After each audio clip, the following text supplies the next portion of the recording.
Hello everyone, तो कैसे हैं आप सब। स्वागत है आज के इस नए एपिसोड के अंदर। जैसा कि हमने पिछले एपिसोड में देखा था, हरी बहुत ही ज्यादा शॉक्ड हो गए थे जब एम्परर ने उसे कहा था कि हम दोनों एक साथ ही हमारे रूम में सो सकते हैं, और उन्होंने अपने कपड़े उतारने के लिए अपना हाथ आगे बढ़ाया था, जो देख के तो हरी बहुत ही ज्यादा शॉक्ड और हैरान हो जाती है। एम्परर के हाथों से फिसल जाती है और बोलते हैं, रुकिए रुकिए, आप ये क्या कर रहे हो, आप अपने कपड़े क्यों उतार रहे हो। एम्परर बताते हैं कि जब मैं चेंज करके सोने जाता हूँ तो मुझे कपड़े बदलने पड़ते हैं। लिटिल वूफी, तुम चिंता मत करो, ये थोड़े ही समय लगेगा मुझे चेंज करने में। ये सोचती है, अरे बाप रे, ये क्या हो रहा है, मैं क्या देख रही हूँ अपनी आंखों पे। यहाँ पे गाइस ये तो बहुत ही शर्म के मारे अपनी आंखें बंद कर लेती है। बोलती है कि भले मैं एक डॉग हूँ, लेकिन एक डॉग के सामने भी इस तरह से केयरलेसनेस से कपड़े चेंज करना आपको अजीब नहीं लगता। जिसके बाद एम्परर बोलते हैं कि तुम ऐसे बातें क्यों कर रही हो, तुम्हें हुआ क्या है आज। हरी भी बोलती है, नहीं नहीं, ऐसी कोई बात नहीं है। अपनी बात खत्म कर पाए इससे पहले ही एम्परर उसे अपने बाहों में उठा लेते हैं। उसके बाद वो बोलते हैं कि तुम अभी इस बेड के ऊपर ही पड़ी रहो। एम्परर हरी को टीज करते हुए बोलते हैं कि अगर मैं ब्रिलिया के बारे में सोचूं तो उसने तुम्हें वादा किया था कि वो तुम्हें एक बहुत ही बड़ा रूम देगी, क्या उसने दिया नहीं।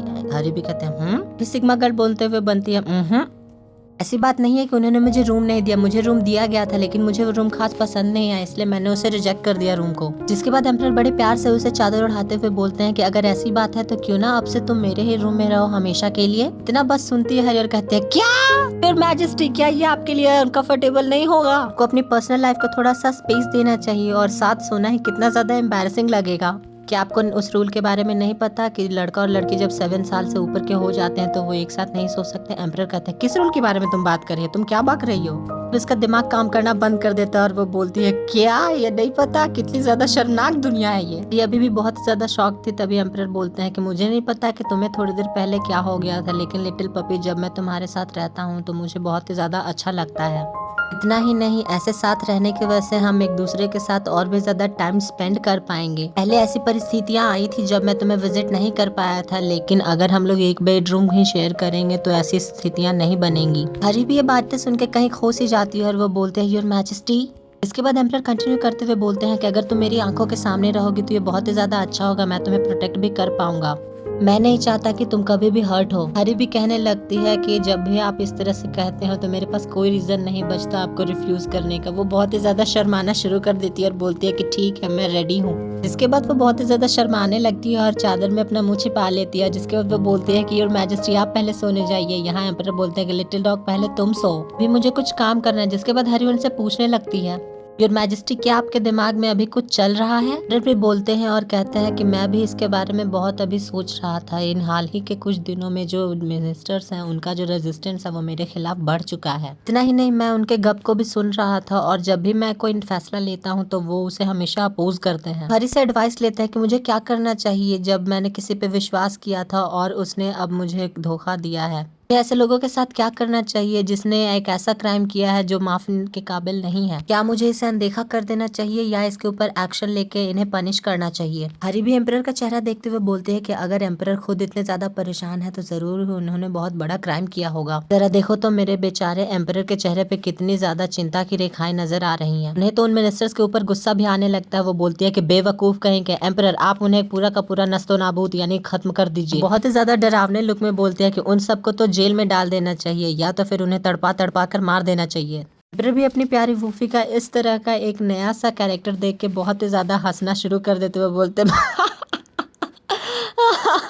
वहीं हरी भी इनका ये मासूम सा चेहरा देखते हुए बोलते हैं कि ऐसा मैंने अब क्या बोल दिया। एम्परर तो बहुत ही ज्यादा खुश और हंसते हुए दिख रहे हैं। जिसके बाद वो बोलते हैं कि एम्परर, उन्हें छोड़िएगा नहीं, आपको जो मन है वो उनके साथ आप कीजिए। यहीं पर एम्परर अभी भी बहुत ज्यादा हंस रहे थे। वो बोलते हैं कि एम्परर बहुत ज्यादा खुश दिख रहे हैं, क्या ये नॉर्मल है। इसके बाद वो बड़े प्यार से बोलती है कि अगर आपको फिर इसी तरह से किसी बात से बात करनी होगी तो मैं आपके साथ हमेशा रहूंगी। ऐसा कहते कहते वो उन्हें गुड नाइट आइजन कह देती है और एम्परर भी वहाँ पे सो जाते हैं। ये भी सो जाती है। गाइस, हमने आज पहली बार देखा कि हरी ने उन्हें एम्परर की जगह आइजन कह के बुलाया है। सच में गाइस, स्टोरी बहुत ज्यादा इंटरेस्टिंग होती जा रही है। इसके बाद सीन सीधा शिफ्ट होता है और नेक्स्ट डे के ऊपर हमें दिखाया जाता है जहाँ पे पूरे महल में भगदड़ मची हुई थी। वहाँ पे एक पर्सन दौड़ते दौड़ते आता है। वहीं पे हम लोग हरी और बोरिस को देखते हैं, जहाँ बोरिस अपनी उसी पावर का यूज करते हुए हरी को खाना खिला रहा था। वो खाती तो है नहीं, बस उसका पेट भर जाता है अचानक से।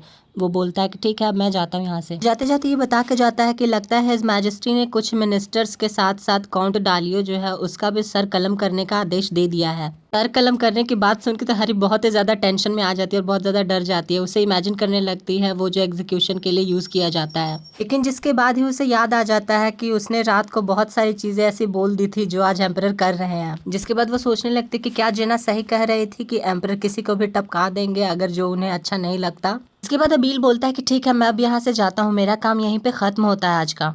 जिसके बाद हैरी भी डरते हुए बोलते हैं कि अभी तो एम्परर मुझे लाइक करते हैं, लेकिन अगर कहीं उन्हें मैं ना पसंद आई तो कहीं वो मुझे यहाँ से ही ना निकाल दे, मुझे इस ठंड में बहुत ज्यादा धक्का मुक्की का सामना करना पड़ेगा। इसके बाद वो आगे कंटिन्यू करते हुए बोलते हैं कि अभी के लिए और अब से मैं पिलोस को भी चीव करना छोड़ दूंगी। सभी के बीच फिर एम्परर वहाँ पे आते हैं और वो बोलते हैं कि वूफी, क्या तुमने अपना खाना खा लिया? फिर हम वूफी को देखते हैं, उसने तो अपने मुंह के ऊपर एक कपड़ा ही बांध रखा था। वो बहुत ही ज्यादा सिंसियरली बैठी हुई थी। तभी एम्परर उससे पूछ लेते हैं, तुम्हारे साथ क्या चल रहा है? वो बोलती है कि असल में मेरे दांतों में इचिंग हो रही है और मैंने ये कपड़ा इसीलिए बांधा है ताकि मैं किसी भी चीज को चबाने से बच सकूं। जिसके बाद एम्परर बोलते हैं कि तुम जो बोल रही हो मुझे उतना समझ तो नहीं आ रहा, लेकिन अगर तुम्हारे दांत तुम्हें बॉदर करे तो तुम लो, मेरे इस कोट को तुम चबा सकती हो, शायद इससे तुम्हारी इचिंग कम हो जाए इतना ज्यादा। फिर देख के वो बोलती है कि मैजेस्टी, आप सच में ठीक तो हो ना? ये आपका रोब है, ये बहुत ही ज्यादा एक्सपेंसिव होगा, आपको नहीं लगता कि अगर मैं इसे चीव करूंगी तो बहुत ज्यादा ये खराब होगा, कहीं आप मैड तो नहीं हो जाएंगे? एम्परर बोलते हैं कि लिटिल पपी, मैं तुम्हारे ऊपर गुस्सा क्यों होऊंगा? तुम तो इतनी ज्यादा प्यारी हो कि मैं तुम्हारे ऊपर कभी गुस्सा कर ही नहीं सकता हूँ। एम्परर के मुंह से इतनी ज्यादा प्यारी और लविडर भी बातें सुन के तो ये बहुत ही ज्यादा स्टंड हो जाती है। बोलती है कि एम्परर मुझसे सच में कितना ज्यादा प्यार करते हैं। लिटरली गाइस, ये सच में यहाँ बहुत ज्यादा शर्मा रही थी। उसके बाद वो बोलते हैं कि योर मैजेस्टी, क्या ये बात सच है कि आप सच में वहाँ जो जितने भी मिनिस्टर्स थे उनको आप सच में एग्जीक्यूट करने वाले, उनका सर कलम करने वाले हो? क्योंकि मैंने आपसे कल रात को जो सारी सलाह दिया था, कल में मैंने इसे थोड़ी ही देर पहले सुना और जिसकी वजह से मैं बहुत ही ज्यादा चिंतित हो गई हूँ। जिसके बाद एम्परर कंटिन्यू करते हुए अपनी बात बोलते हैं कि काउंट डियालो जो था, वो जो नॉर्थ के साथ लोग थे उनके साथ मिला हुआ था। इतना ही नहीं, वो तो उन लोगों के साथ तभी मिला हुआ था जब मैंने राजगद्दी अपने नाम पे की थी। वो सच में बहुत ही ज्यादा क्रूअल आदमी है।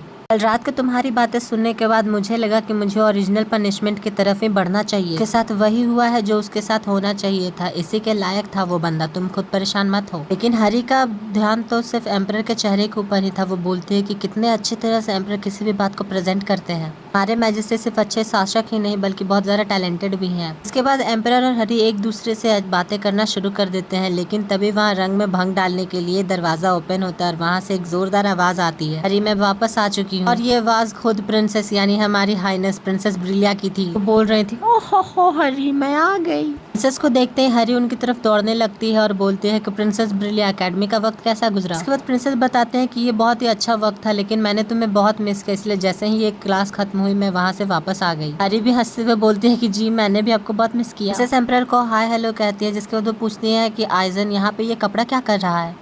बोलती है कि मुझे ये च्यू करने के लिए मिला है, वैसे मेरे दांतों में इचिंग हो रही थी तो एम्परर ने मुझे ये दिया, लेकिन मुझे कपड़ा बहुत पसंद है इसलिए मैंने अभी तक इसे हाथ भी नहीं लगाया। मिसेस ब्रिलिया जिसके बाद बोलती है कि ये सही वक्त नहीं है तुम्हारी बॉडी में दांत उगने का, लेकिन ऐसा कैसे हो सकता है, बहुत ही ज्यादा स्ट्रेंज है। बोलती है कि क्या इसमें परेशान होने वाली बात है? प्रिंसेस ब्रिलिया बोलती है कि नहीं, ऐसी कोई बात नहीं है, अगर तुम्हारे दांत आ रहे हैं तो इसमें कोई दिक्कत नहीं है, मेरे पास इसका इलाज है। जिसके बाद वो अपनी पावर का यूज करते हुए वहाँ पे एक हड्डी को प्रकट कर देती है। हड्डी को देखते साथ ही तो वहाँ हरी के चेहरे पे अजीब सी मुस्कान को हम देख पाते हैं। असल में मुस्कान नहीं कह सकते बट ये बहुत ही ज्यादा स्टन हो जाती है। अगले सीन में ये इस हड्डी को चबाना शुरू कर देती है और बोलती है कि मैं खुद को रोक नहीं पा रही हूँ इसे चबाने से। वो आगे कंटिन्यू करते हुए बोलते हैं कि ये सच में बहुत ही ज्यादा। वहीं प्रिंसेस ब्रिलिया भी उसे प्रोत्साहन करते हुए कहते हैं कि क्या ये सच में इतना अच्छा है, ये तुम्हें बहुत पसंद आया ना? भी हरी को कुछ दिमाग में स्ट्रक होता है, बोलते हैं वेट अ मिनट, मुझे ऐसा क्यों लग रहा है कि मैं और भी ज्यादा एक नॉर्मल डॉग की तरह बनती जा रही हूँ। प्रिंसेस ब्रिलिया बोलते हैं कि हरी क्या तुमने इसे चबाने का काम खत्म कर लिया? क्या ये तुम्हें बहुत अच्छा लगा? मैं तुम्हें कोई दूसरा दूं? वो बोलते हैं नहीं प्रिंसेस।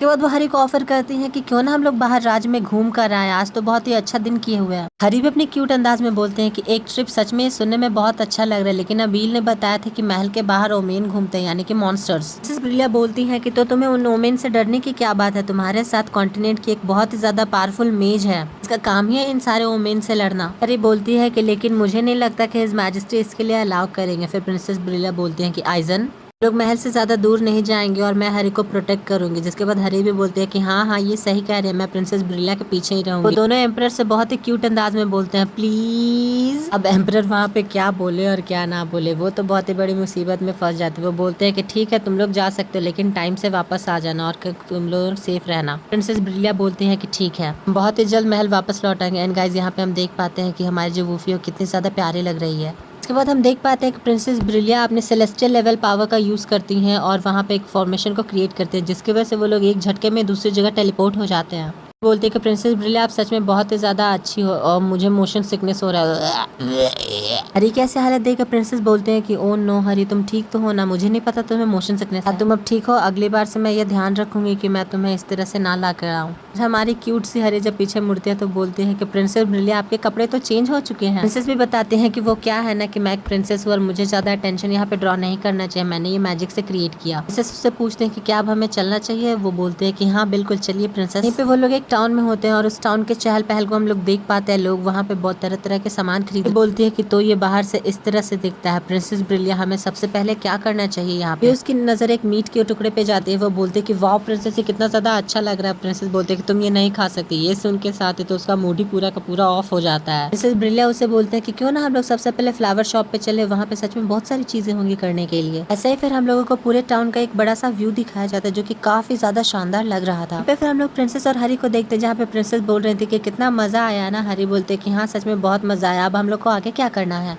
प्रिंसेस बोलती है कि चलो सबसे पहले जाके हम लोग मैजिक टूल्स को चेक करके आते हैं। लेकिन वहीं पे एक खूबसूरत लड़की चले और लोग वहाँ पे पीछे ना पड़े, ऐसा हो ही नहीं सकता। प्रिंसेस के आगे पीछे भी दो चमचे आ जाते हैं। प्रिंसेस तभी उनके तरफ मुड़ के देखती हैं, जैसे ये शाम की धूप उनके चेहरे पे पड़ती वो और ज्यादा खूबसूरत लग रही थी। ये देख के तो वो लोग कहते हैं कि सच में बहुत ही ज्यादा प्रिटी है, चलो इसे जाके ऑक्शन में बेच डालते हैं। इसे उनके तो प्रिंसेस कहती है प्राइस, तुम लोग स्लेव ट्रेडर्स हो। वो इतने गुस्से में आ जाती हैं और जिसके बाद वो अपने सेलेस्टियल लेवल पावर का यूज करना शुरू कर देती है, जिसकी वजह से हम देख पाते हैं कि वहाँ आसमान में एक बहुत ही ज्यादा पावरफुल लाइटनिंग स्ट्राइक आती है और तो वो लाइटनिंग स्ट्राइक डायरेक्टली उन दो बंदे के ऊपर गिर जाते हैं, जिससे वो बहुत ही ज्यादा दर्द में चीखते हैं। इतनी खतरनाक पावर के डायरेक्ट हिट होने की वजह से ये दोनों जमीन पे गिर जाते हैं। उसके बाद प्रिंसेस भी बोलते हैं कि तुम लोग तो बहुत ही ज्यादा परफेक्ट टाइम पे आए हो, क्यों ना तुम लोग मुझे ऑक्शन हाउस ले चलो, इससे पहले कि मैं तुम दोनों को यहीं पे खत्म कर दूं। ब्रिलिया तो उन दोनों को बहुत ही ज्यादा धमकाना शुरू कर देती है। हरी भी सोच रही थी और वो बोलते हैं कि ब्रिलिया मैं अब यहाँ पे क्या करूँ। चलते चलते रास्ते में प्रिंसेस उनसे पूछते हैं कि क्या तुम सच में कह रहे हो ना ये वही सही रास्ता है ना। वो फर्स्ट बंदा बोलता है कि हाँ ये सही है। सेकंड बंदा बोलता है कि मैं जरूर आपको उस जगह पे लेकर जाऊंगा। प्रिंसेस बोलते हैं कि अच्छी बात है, तुम लोग को पता तो होगा ना अगर तुमने कोई चालाकी करने की कोशिश की तो तुम्हारे साथ क्या होगा।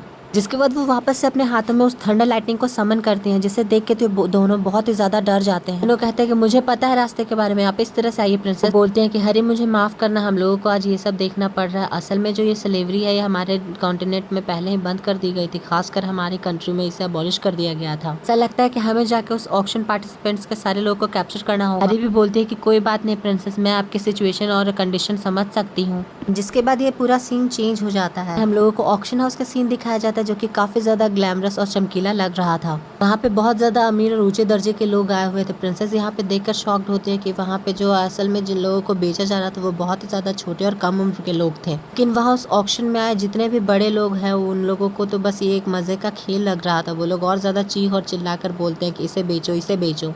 भी ये देख के शॉक्ड हो जाती है और बोलती है कि या खुदा ये हो क्या रहा है यहाँ। इसके बाद हैरी और प्रिंसेस ब्रिलिया दोनों इस सिचुएशन को समझने की कोशिश कर रहे थे। इसी के साथ वो ऑक्शन भी वहाँ पे स्टार्ट कर दिया जाता है। का जो होस्ट था वो सबसे पहले एक लड़की को लेके आता है जिसने व्हाइट कपड़े पहने हुए थे और उसकी जुल्फे जो आगे की ओर लटक रही थी। उसके हाथ में एक पापी भी था। गाइस मुझे तो ये बहुत ही ज्यादा सस्पिशियस लग रहा है। ये बोलती है कि ब्रिलिया ने खुद ऑक्शन में जाने का फैसला क्यों कर लिया।